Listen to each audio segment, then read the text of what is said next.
আমার দেশে অনেক রিকশাওয়ালারে সালাম দিতে চায় না। রিকশাওয়ালা কিসের সালাম দিব? গরিব বলে সালাম দেই না, বেন গাড়ি চালক রে সালাম দেই না, রিকশাওয়ালারে সালাম দেই না। রিকশা চলো, অথচ উচিত ছিল টাকাওয়ালা রিকশাওয়ালারে সালাম দিয়া রিকশা দুটা, কারণ এই লোকটা পেট্রোল দিয়া পাইরা পাইরা গাম জড়াইয়া তারে নিয়ে পৌঁছাইয়া দিব।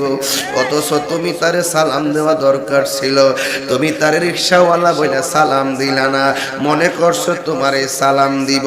তুমি টাকাওয়ালা দিকে গরিবের সালাম দিলা না। আল্লাহর ওলির চরিত্র এমন না, কারণ আমার নবী আপনার নবীও মাররা আলা গিলমানিন ফাসাল্লাম আলাইহিম। আমার নবী ছোট বাচ্চার দিক দিয়া গেলেও ছোট বাচ্চারে সালাম দিত। ও যুবকের দল, ঠিক এমন ভাবে আল্লাহর ওলি যদি হতে চাও তাইলে ধৈর্যশীল হওয়া লাগবে, রাগ কমাইতে হবে, মিথ্যা কম বলতে হবে, হিংসা কম বলতে হবে।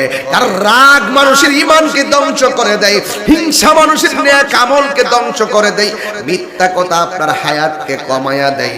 এই জন্য কারো রাগ উঠে গেলে, আল্লাহর ওলিদের চরিত্র ছিল এমন, রাগ উঠে গেলে তারা বসে যেতেন, বসেও যদি রাগ না কমতো শুইয়া যাইতেন, শুইয়াও যদি রাগ না কমতো এরা ওযু করা শুরু করতেন। কারণ আল্লাহর ওলিরা জানতেন রাগ আসে শয়তানের পক্ষ থেকে, শয়তানরে আল্লাহ বানাইছে আগুন দিয়া, আগুন রে পানি দিয়া নিবান লাগে। আল্লাহর ওলিরা রাগ উঠলে ওযু করত, আর ওযু করার সাথে সাথে শয়তান নিভে যেত। আল্লাহু আকবার বলেন। এই কথাগুলো কিন্তু ওয়াজ মাহফিলের কথা না,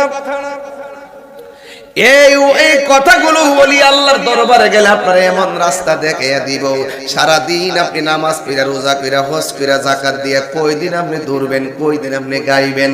আল্লাহর ওলিরা এমন ভাবে আপনারে সবক দিয়া এমন একটা লাইন ধরাইয়া দিব, মিথ্যা কথা বলতে গেলে ওলির কথা মনে হবে, মুর্শিদের কথা মনে হবে।